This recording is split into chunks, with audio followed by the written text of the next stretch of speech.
ठीक है, अब तक हमने क्या देखा था, यहाँ पे हम क्या क्यूटाइल डिविएशन कर रहे हैं, बराबर है। उस क्यूटाइल के अंदर हमने क्या क्या देखा था, रॉ डेटा का देखा हमने, और क्या देखा हमने, ग्रुप डेटा का देखा, बराबर है, सॉरी अनग्रुप डेटा का देखा। अब हम चालू करें दैट इज ग्रुप डेटा। जैसे कि आपको पता है ग्रुप डेटा किसको बोलते हैं, ऑलरेडी हमने किया था ना टाइप्स ऑफ डेटा के अंदर। इस तरीके का डेटा जो होता है 145, 150, 150, 155, इस तरीके के डेटा को क्या बोलते हैं अपन, ग्रुप डेटा बोलते हैं, बराबर है। अब यहाँ पे एक फ्रीक्वेंसी दी गई है, तो क्वेश्चन पढ़ते हैं और इसके अंदर क्या टाइप्स है वो भी एक बार जरा देख लेते हैं। जो क्वेश्चन हमने क्लासीफाई किए थे ना, ये देखो, अब हम कितने सम बाकी हैं, ऑलमोस्ट हमारे 5 सम बाकी हैं यहाँ पे, कौन से, ग्रुप डेटा के, दैट इज 6, 7, 8, 9, 10। इसके अंदर कौन से वेरिएशंस है, क्या नहीं है, मैं आपको बता दूंगा। तो अब स्टार्ट करते हैं, सबसे पहले क्वेश्चन रीड करते हैं।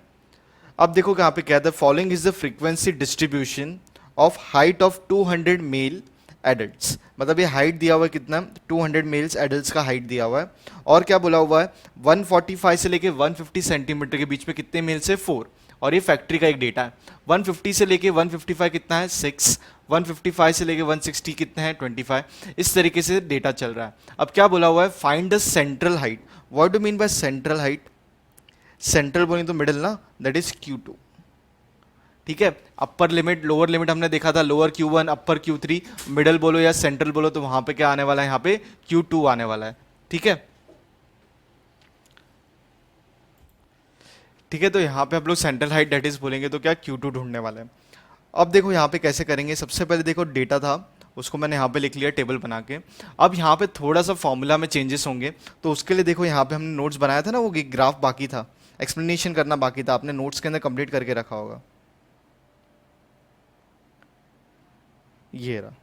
अब देखो यहाँ पे क्या फर्क हो रहा है, देखो आपने जब फॉर्मूला किया था ना स्टार्टिंग में, तो यहाँ पे आप क्या लिखते थे, n+1/4, और बाजू में आई, अगर जैसे Q3 ढूंढना है तो आप करते थे क्या, 3n+1/4 करते थे।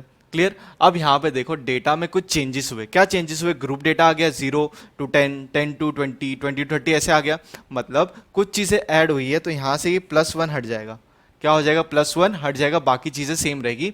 कुछ हटा है तो फॉर्मूला नया आया, फॉर्मूला नया क्या आया ज़रा देखते हैं यहाँ पे। तो अभी यहाँ पे आप देखो, सबसे पहले तो ये एक चीज़, आप डेटा में ये ढूंढोगे ना, जैसे अगर आपको पूछा है फाइंड आउट Q2, तो आप क्या लिखोगे, 2n/4। अगर आपको पूछते हैं Q3 तो आप क्या लिखोगे, 3n/4। अगर आपको बोलते हैं Q1 तो आप क्या लिखोगे, n/4। मतलब +1 हट चुका है, और कुछ नहीं है, और कुछ चेंजेस नहीं, कुछ हटा है तो कुछ आएगा, बराबर है। तो फॉर्मूला क्या आया, L+H/F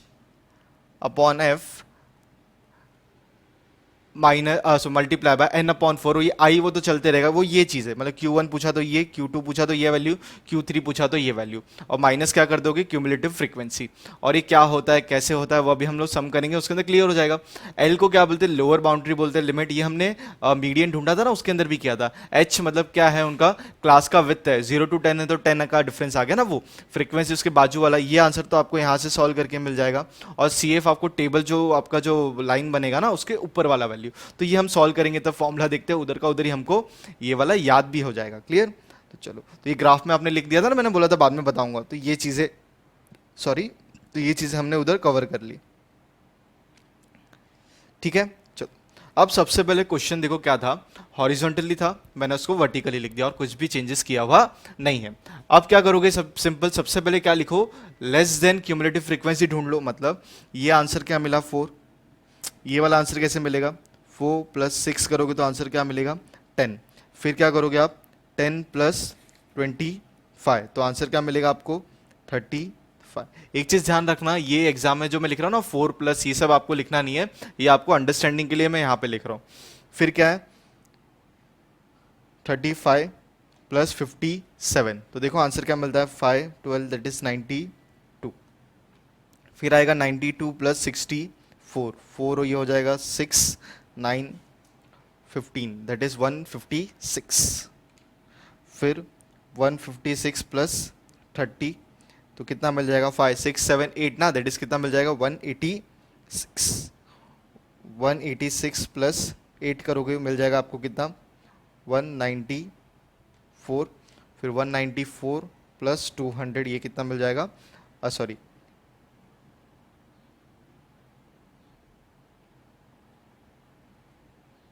194 प्लस 6 करोगे तो कितना मिल जाएगा 200, मतलब n की वैल्यू कितनी आ चुकी है 200। तो total number of male adults कितने उस फैक्ट्री के अंदर 200। ये चीज क्लियर हुआ। We have to find the central quartile, बराबर है, क्या ढूंढने बोला हुआ है सेंट्रल क्यूटाइल ना। ये देखो मैं क्यों अपने मन से नहीं बोल रहा, सेंट्रल क्यूटाइल है सेंट्रल हाइट, उसका मतलब क्या हो गया Q2। देखो अभी आप क्या कैसे लिखोगे, आपको क्वेश्चन में एग्जामिनर को बताना पड़ेगा कि आप क्या ढूंढ रहे हो, आपको पता है कि ये ढूंढना है। तो अब देखो क्या ढूंढेंगे हम लोग, to find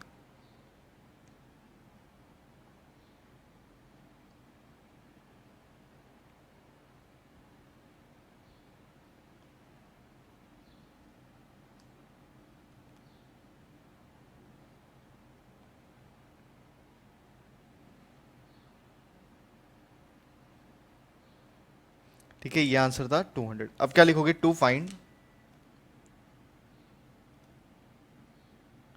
central height we need to find Q2, बराबर है।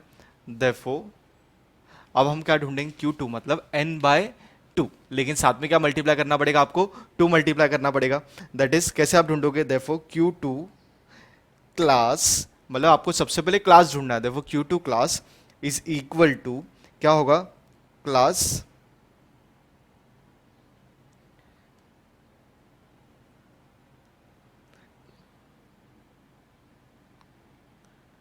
Class containing 2n upon fourth observation.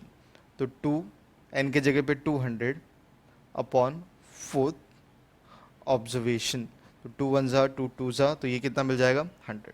अभी 100 फ्रीक्वेंसी आपको देखने आती है ना, किसके अंदर ये किसके इसमें लाई कर रहा है। अब 92 और 156, तो 92 तो आप ले नहीं सकते, क्यों, 92 से 100 क्या है, बड़ा है, तो आपको 196 लेना पड़ेगा, बराबर। उससे बड़ा तो आप ले नहीं सकते 186, तो 92 से बड़ा कौन सा है 186, तो आपको क्या लेना पड़ेगा 186 आप लोगे।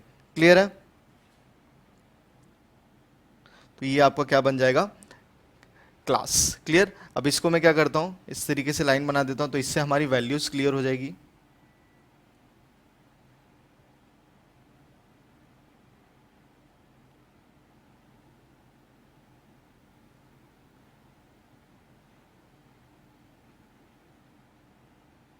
क्लियर है। अब इन दोनों का जो डिफरेंस होता है उसको क्या बोलते हैं h, तो h की वैल्यू यहां पे क्या बनेगी 10। क्लियर। और ये जो 165 है ये क्या बन जाएगा l, that is lower limit बन जाएगी। क्लियर। अब ये जो 64 है ये क्या बन जाएगा f, और cf क्या होता है, cf जो ये वाला जो आंसर है ना उसके ऊपर वाला, दैट इज क्या होगा ये cf। तो ये मेन आपको क्लास मार्क ढूंढना है, इससे आपको ये वैल्यूज मिलेगी, और ये वैल्यूज भी बहुत सिंपल है। अब एक बार ये वैल्यूज आपको देखो क्वेश्चन से ही निकालनी है, तो अब फॉर्मूला भी आपको याद करने का जरूरत नहीं है। देखो कैसे फॉर्मूला भी बनेगा मैं आपको बताता हूं।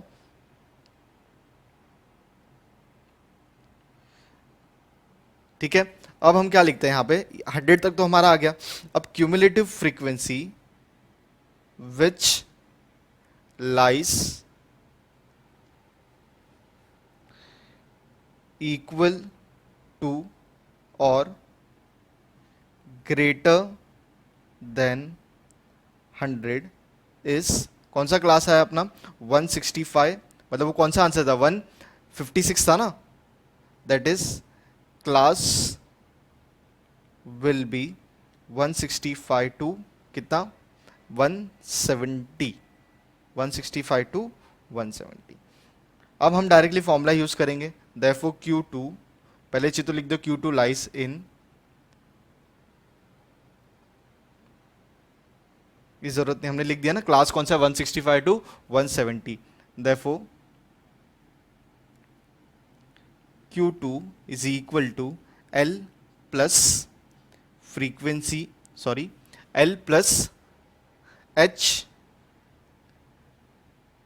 Upon F। अभी कैसे आया फॉर्मूला देखो ना, यहां से टेबल थी सबसे ऊपर, ये आपका सबसे पहले स्टार्ट हुआ L प्लस, यार ना नीचे फॉर्मूला H, उसके बाजू में क्या है L और H, उसी में से निकलता है, मतलब पहले लोअर लिमिट, फिर क्या निकला आपका common difference that is H upon, उसके बाद फॉर्मूला में देखो ना इसी तरीके से सीक्वेंस चल रहा है ना, ये क्या आएगा F, बराबर है F अपॉन, मतलब H upon F multiply by, आपने क्या ढूंढा था 2n/4 ढूंढा था ना, माइनस CF, बस हो गया, इतना ही फॉर्मूला है। अब L की वैल्यू आपको पता है कितना 165, एच की वैल्यू कितनी आई थी 10, फ्रीक्वेंसी की वैल्यू कितनी आई 64, इसको आपने सॉल्व किया तो आपको क्या मिला 100, माइनस सी एफ आपको कितना मिला 150, सी एफ कितना उसके ऊपर वाला ना दैट इज 90, बस इसको आप सॉल्व कर दो आपको Q2 मिल जाएगा। अगर ये Q3 होता तो 2n/4 की जगह पे आप क्या ढूंढते 3n/4 ढूंढते। क्लियर है? तो इतना सिंपल ये वाला सम आपके लिए बनने वाला है। चलो अब क्या होगा उसके बाद, सॉल्व करो 165 प्लस 10/64, इसको सॉल्व करो तो कितना मिलेगा आपको 8, आराम से सॉल्व करो कोई दिक्कत नहीं है। 4 की डेल में जाता है 4 1 जा 4 4 2 जा 4 10, तो ये हो जाएगा 12, 2 1 जा 2 6 जा 10/6 को डिवाइड करो देखो क्या मिलता है, आराम से करो कोई घाई नहीं है। देखो कैलकुलेटर्स बिल्कुल भी आपको यूज़ नहीं करने, ठीक है? आपको एग्जाम्स में कैलकुलेटर आने वाले नहीं, मैथ्स 2 मोस्टली पूरा का पूरा बेस्ड है कैलकुलेशंस पे, तो कितने आप फास्ट कैलकुलेशन करते हो आपको वो काम आएगा।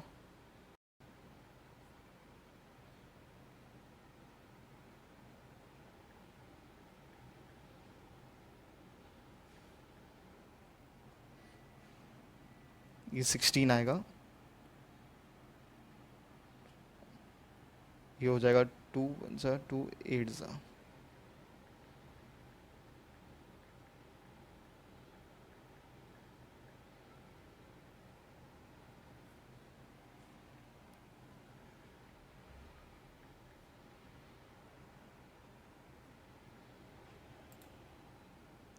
एच की वैल्यू 10 नहीं है ना 5 है,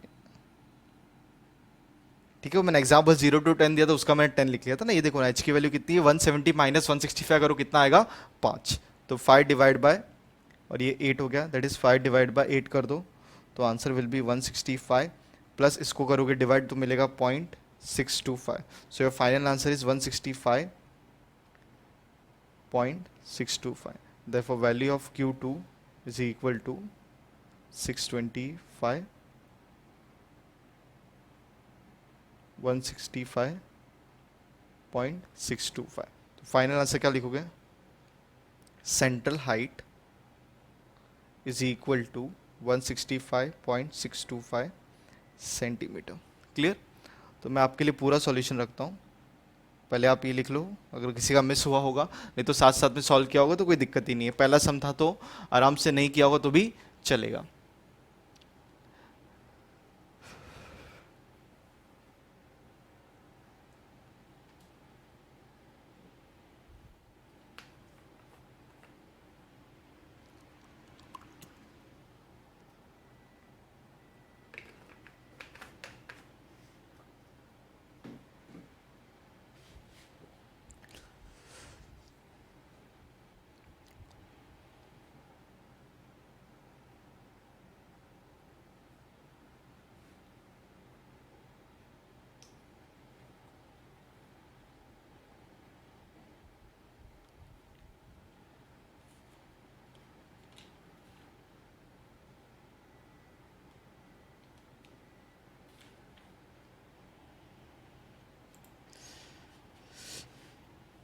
ठीक है, हमने 6 सम कंप्लीट कर लिया है। जैसे कि मैंने आपको बहुत पहले बताया था कि हम सम्स के अंदर वेरिएशंस करेंगे, मतलब सॉल्व करने में। अब 6 सम सॉल्व किया ना, उसके सिमिलर टाइप का सम हम सॉल्व कर लेते हैं। अब देखो 7th क्वेश्चन में देखो ये क्वेश्चन मार्क दिख रहा है, अरे ये भी हम करेंगे, आप टेंशन मत लो। तो ये हम करेंगे थोड़ा सा बाद में, क्योंकि 6 सम ने जैसे कि ना सेंट्रल हाइट, उसी के टाइप का हम सम्स क्या करते हैं इस बार साथ में पहले कंप्लीट कर लेते हैं, फिर इस पे भी आ जाएंगे। फिर 8th क्वेश्चन में भी क्या है, ये जो फ्रीक्वेंसी है ना, ये नॉर्मल फ्रीक्वेंसी नहीं है, हमको इसको क्या करना है, कुछ चेंजेस करना है। तो हम डायरेक्टली आते हैं किसके ऊपर, क्वेश्चन नंबर 9 के ऊपर। ठीक है, अब देखो यहाँ पे जरा समझने की कोशिश करो। From following is the group data for duration of fix deposit of how much 100 citizens, मतलब फ्रीक्वेंसी कितनी है टोटल, सबको मिला के 100 होने वाला है, फ्रॉम अ सर्टेन बैंक। अभी 0 to 180 डेज आपको पता है फ्रीक्वेंसी, सॉरी एफडी डेज के इसमें काउंट की जाती है, ईयर के इसमें नहीं। तो 0 to 180 डेज अगर आप रखते हो तो कितने सिटीजन ने रखा है 15, 180 to 360 रखा है कितना 20, 360 to 540 रखा है 25, 540 to 720 रखा है कितना 30 लोगों ने, और 720 से लेके 900 कितना रखा है 10 लोगों ने। ये चीज तो क्लियर हो गई। अब ढूंढने क्या बोला हुआ है, calculate the limit of fixed deposit of central 50%। ये बहुत इंपॉर्टेंट है, सेंट्रल 50%। चलो अब सेंट्रल 50% बोलेंगे तो क्या, जैसे कि आपको पता था ये ग्राफ,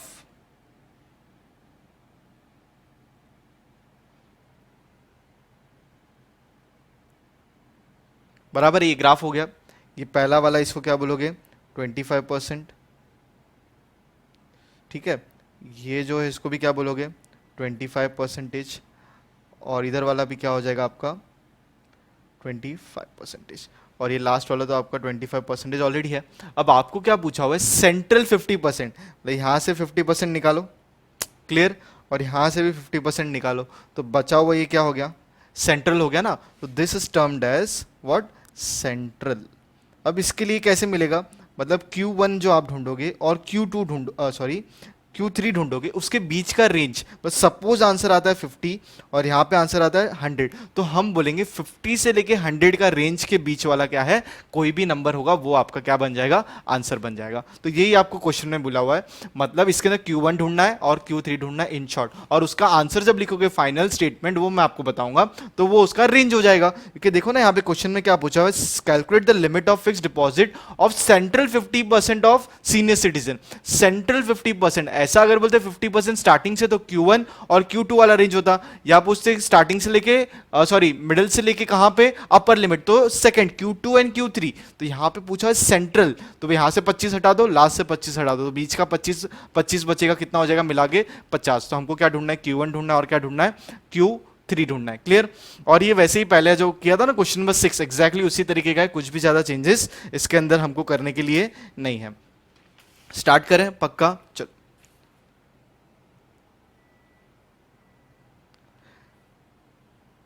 अब क्या लिखोगे सबसे पहले, टू फाइंड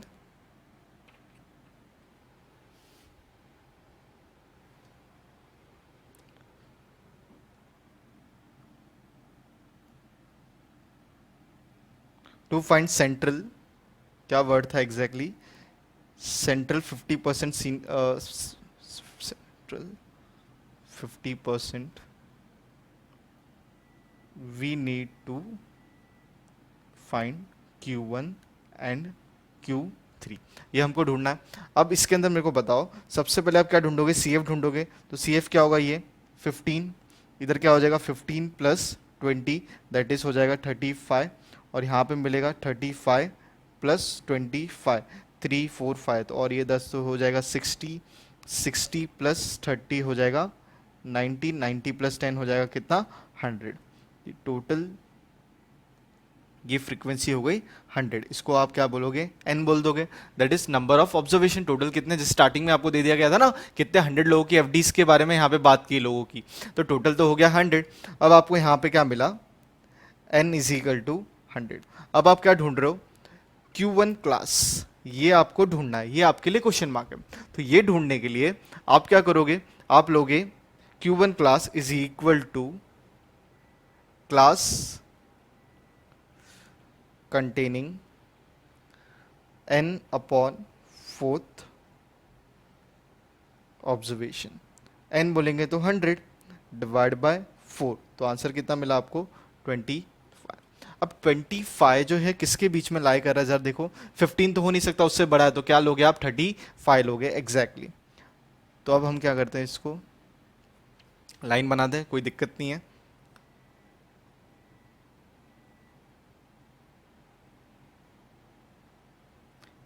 ये बहुत इंपॉर्टेंट है इस तरीके से आपको करना।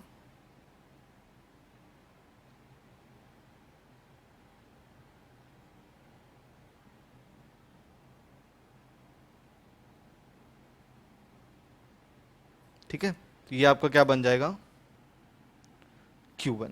ठीक है, इससे आपको क्या मिलेगा, ये सब सबसे पहले वाला दिया हुआ, ये क्या हो जाएगा L, और फॉर्मूला भी देखो, उसके बाद क्या होगा, दोनों का डिफरेंस दैट इज 180 टू कितना कितना है 180 टू 360, तो इसको आप माइनस करो, देखो आपको कितना मिलता है, ये आपको क्या मिल जाएगा, H मिल जाएगा, वो भी कितना मिलेगा आपको 180। तो L हो गया आपका लोअर लिमिट, ये कितना है 180, और आपका ये H भी जो है कॉमन डिफरेंस, ये भी कितना है 180। ये जो वैल्यू होगी ये क्या होगी आपकी फ्रीक्वेंसी, और ये क्या होगा आपका क्यूमुलेटिव फ्रीक्वेंसी, क्लियर। तो अब आप क्या करोगे, फॉर्मूला ढूंढोगे, आपका काम बन जाएगा। Therefore Q1 class is equal to, या Q1 क्लास लाइस इन 180, और क्या लिखोगे यहाँ पे 360। ठीक है, चलो फॉर्मूला लिखते हैं। सबसे पहले क्या लिखोगे आप formula, therefore Q1 is equal to L plus H upon F, और यहाँ पे N/4 माइनस CF। L की वैल्यू 180 प्लस H की वैल्यू 180, फ्रीक्वेंसी देखो आपके पास है दैट इज हाउ मच 20, और N/4 ये आपने ऑलरेडी ढूंढ लिया था, आप चाहो तो लिख लो 100/4 माइनस CF उसके ऊपर वाला वैल्यू दैट इज 15। अब आपको कुछ नहीं करना, इसको सॉल्व कर रहा है। 180 प्लस कैंसिल, ये हो जाएगा 90, ये तो आपको 25 माइनस 15, आराम से सॉल्व करो आपको आंसर आ जाएगा।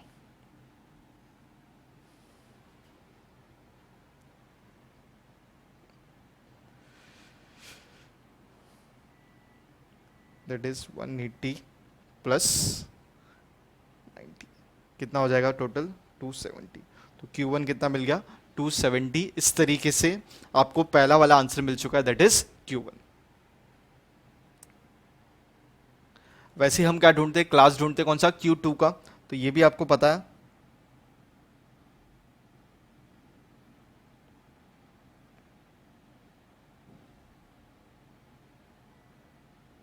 बहुत सिंपल है, स्टार्ट कर दो आप Q3 ढूंढना।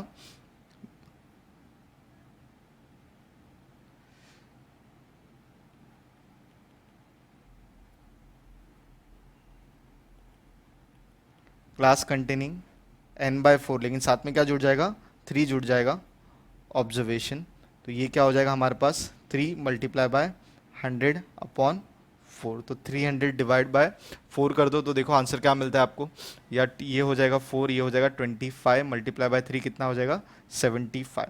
तो 75 देखो कहाँ पे लाया हो रहा है, दैट इज 90 है ना आपका, 90। 60 पे तो लाइन नहीं होगा ना, उससे बड़ा है, तो कहाँ पे लाया होगा आपका 90 पे। तो ये क्या बन जाएगा यहाँ पे Q3।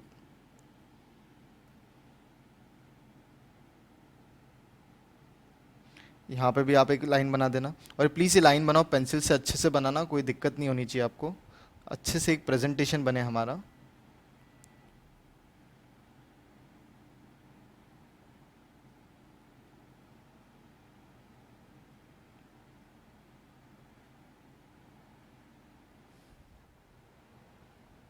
ठीक है, अब ये क्या होगा Q therefore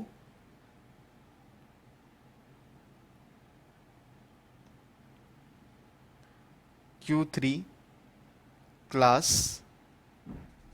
लाइज इन, क्या मिला हमको 540 टू 720, 540 टू 720। ठीक है, अब इसके अंदर भी आप क्या ढूंढोगे, L आपको कैसे मिलेगा, देखो मैं बता देता हूँ। L will be what 540, H will be 720 minus 540, तो ये कितना आएगा आपका आंसर आएगा एग्जैक्टली 180। ये कभी भी डिफरेंस आने वाला नहीं है क्योंकि कंटिन्यूस क्लास है, तो ये आपका हमेशा सेम ही होने वाला है, एक का जो आएगा वही अगले का होने वाला है, तो कोई दिक्कत नहीं है। और ये जो ये 30 क्या होगा F, और उसके ऊपर वाली वैल्यू क्या होगी CF, ये आप पेंसिल से लिख सकते हो, कोई दिक्कत नहीं है। लेकिन ये मत लिखना H और L वाला मत लिखना, बाकी F आप लिख सकते हो, CF आप लिख दो, कोई दिक्कत नहीं है। या तो आप क्या कर सकते हो, यहाँ पे भी वैल्यूज लिख सकते हो, L की वैल्यू क्या है, F की वैल्यू क्या है, CF की वैल्यू क्या है, और H की वैल्यू क्या है। तो इससे क्या होगा, एग्जामिनर को भी पता चल जाए कि आप क्या वैल्यूज ले रहे हो, उसके हिसाब से आपके आंसर्स आ रहे हैं। अब यहाँ पे आप क्या लिख दोगे Q3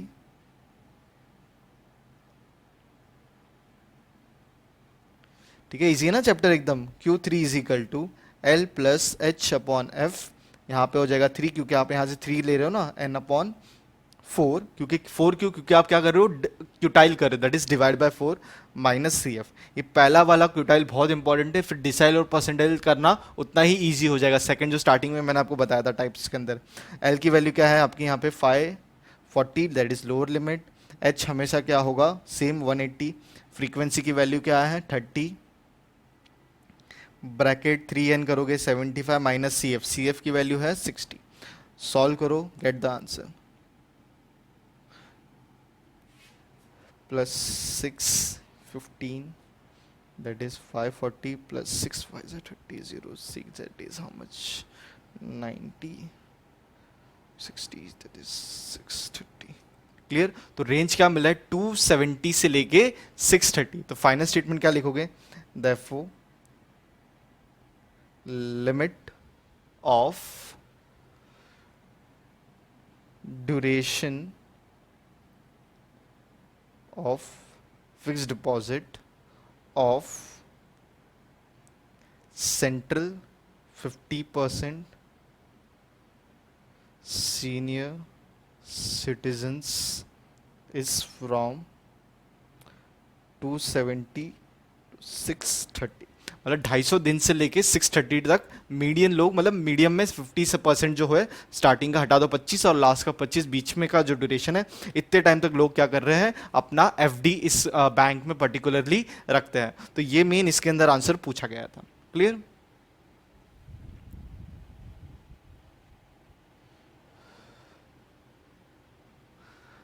तो आप देखो हमने क्या किया यहाँ पे, जो आपका था, मैं रखता हूँ वापस सॉल्यूशन रखता हूँ आपके लिए, ये रहा। अब हमने इसके अंदर क्या किया, ग्रुपिंग, मतलब पहले हमने क्या किया 6 सॉल्व किया, ठीक है, फिर हमने सॉल्व कौन सा किया, 9 सॉल्व किया। अब हम कौन सा करेंगे, नेक्स्ट जो भी सम होगा मिसिंग वाला कर लेंगे या देखते क्या है करके, वो मैं आपको करवा दूंगा। तो पर आप पहले ये सॉल्यूशन लिख लो, आपको अगर चाहिए तो ये भी आप लिख सकते हो। सो मैं अलग कलर से करता हूँ कि ये 50% आपने ढूंढा, ये बीच का रेंज है, ठीक है। तो ये भी आप प्लीज़ मेरे हिसाब से बना दोगे तो अच्छा है।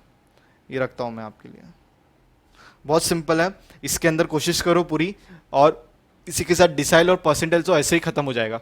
उसके अंदर कुछ छोटे से चेंजेस करवाने, बाकी एग्जैक्ट सॉल्व करने का तरीका एग्जैक्ट वही है। आप मानोगे नहीं, Q1 Q2 Q3 वाले और आगे भी चैप्टर्स आएंगे, वहाँ पे भी आपको ढूंढना पड़ेगा।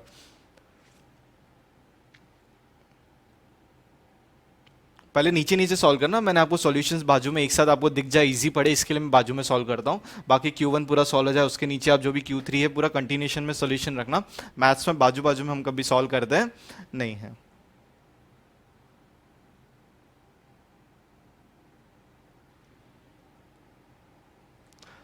खुद से करो कैलकुलेशंस, खुद से करो, सिर्फ सम समझ लिया करो बस। अब इसके बाद भी मैं क्या करने वाला हूँ, आपको सिर्फ एक्सप्लेन कर दूंगा, आप सॉल्व करोगे, बाद में मैं आपको सॉल्यूशंस फटाक से मैं सॉल्व करके दे दूंगा। तो आप क्या करना, सिर्फ चेक करते रहना। अभी सॉल्यूशन नया कुछ सीखना नहीं हमको, नया से स्टार्टिंग में डेटा कलेक्शन के बारे में सीखना है कि डेटा ये एल कैसे आपने गैदर किया, एच कैसे गैदर किया, वो क्लास कैसे आपने ढूंढी, फ्रीक्वेंसी को कैसे आपको ढूंढना है पहले, क्योंकि फ्रीक्वेंसी ये डायरेक्ट दी गई है ना, आपको उसको चेंज करना है, मोर देन फ्रीक्वेंसी दी रहती है, तो वो सब चीज़ें अभी होगी। बाकी सॉल्यूशन के अंदर नया कुछ भी सीखना नहीं। अब आप बोलना नहीं सर अब डिवीजन सिखाओ, माइनस सिखाओ, प्लस माइनस सिखाओ, वैसी नौबत आनी नहीं चाहिए। ये रहा फाइनल स्टेटमेंट आपके लिए।